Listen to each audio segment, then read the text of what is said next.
Hello everybody, this is Havoc and welcome to some very exciting news for all of you Warhammer 2 fans.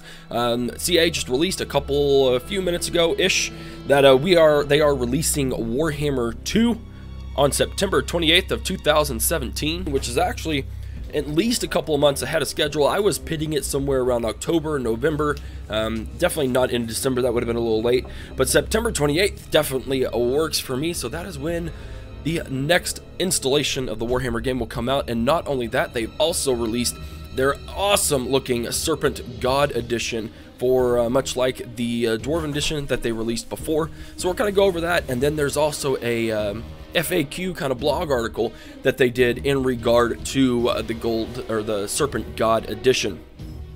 So you see here the image of the awesome, what all you'll get. So you will get the lizard skin packaging with integrated art book.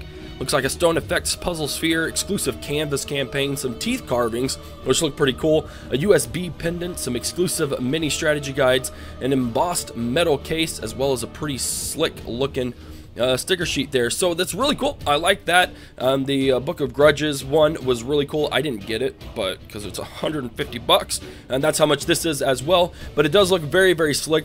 From what they've said, it does work very, very well together. And now we're going to go ahead and go through the FAQ because there are some questions that I'm sure some people have. And then it goes also into the early adopter bonus as well as some race pack stuff. In general, just trying to clear up some questions here. So in terms of the edition questions, how many editions are being released? There are 3. We have a standard or digital version. You have a limited version and then Serpent God. You can only get the Serpent God Edition through their website, so I'm going to have that website link up on in the description. What's the difference between the limited and the Serpent God? The rare Serpent God Edition comes with a range of collectibles. The Slan puzzle globe, that's pretty sweet. Canvas map, carved teeth totem, Saurus Warrior Blade USB, an art book, insider strategy guide, new race pack DLC for the first game, and more. The DLC pack is something we'll get to a little bit later. The limited edition features the insider strategy guide and sticker sheet in a steel case, so not as intense, but obviously not as expensive either, and it can also be found on a separate website, which I'll link there. There's a limited supply of Serpent God Editions. There's only 7,000 of them being made, and it does match the High King Edition.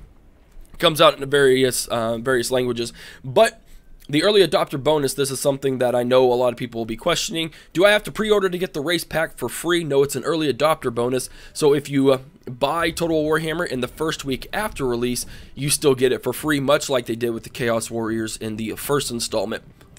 And do you have to pre-order or buy it in week 1 to get the race DLC pack? You do not.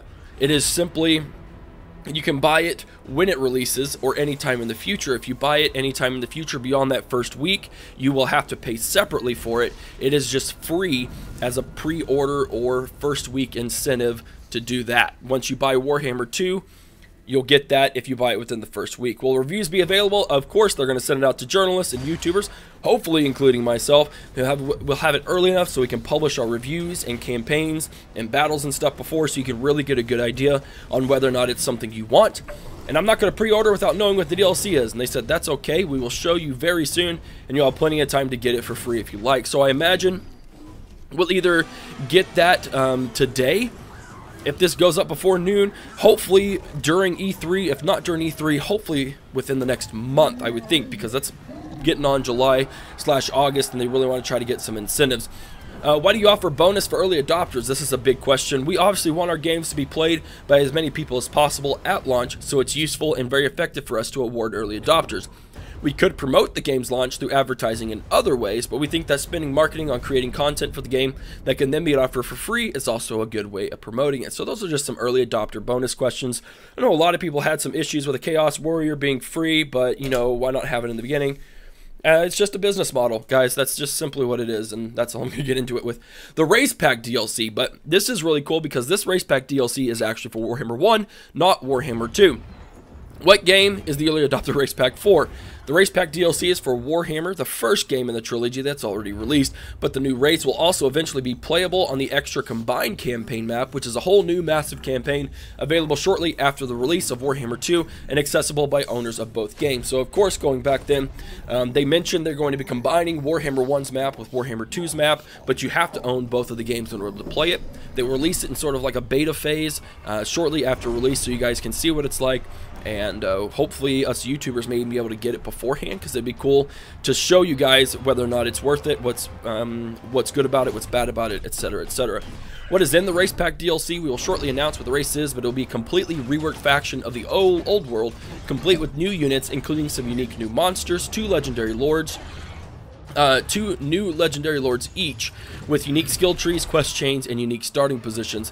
So the new monsters, in terms of that, I don't know if that means it's going to be an Empire thing. I know a lot of people are wanting Kislev, I know a lot of people are wanting Middenheim, things of that nature, but I don't know what this means per se. We may get another Orc faction, maybe another Vampire, who knows, but it'll be pretty cool. A completely reworked faction, so hopefully they'll just be able to straighten some things out, because I know that's what a lot of people have said, is they're releasing all these new factions, but they aren't updating the original factions to match up, and it's causing a bit of issues, both in the campaign as well as multiplayer. When does it come out? That is yet to be announced, but the DLC will be playable before the release of Total War Warhammer 2. So, if you get that early adopter race pack, aka if you pre-order before release, you will get access to this early adopter race, which means you will be able to play it in Warhammer before Warhammer 2 releases. Do I need a pre-order to get it? Oh, okay. Well, never mind. Excuse me for what I just said. No, you'll be able to purchase the DLC on its own if you do not wish to pre-order or buy Total War Warhammer 2 in the first week. Will it come with free DLC? Yes, of course it will. All owners of Total War Warhammer, regardless of whether they own the DLC, will have that race appear and updated in the game, and will be giving new challenges to deal with in their campaign. We are also releasing free DLC alongside the new race as well. Stay tuned for more info shortly. So it's that standard thing. Like with the Wood Elves, you don't have to buy the Wood Elves, but they will show up in the campaign when you play a new campaign, and they'll just add some interesting takes over to there. And the last stuff is just some ordering questions. I'm not going to get into that, but this is pretty exciting. September 28th is a lot sooner than I was expecting, and I think a lot of the other people who had speculations on it. So to see it so soon is really great, and hopefully that means within the first or second week of September, all of us YouTubers will gain access and be able to start uploading some content for you guys to decide whether or not it'll be worth that $60. But other than that, guys, I hope you enjoyed this episode. Hope you enjoyed this short video. If you did, give it a thumbs up. Haven't already, hit that subscribe button.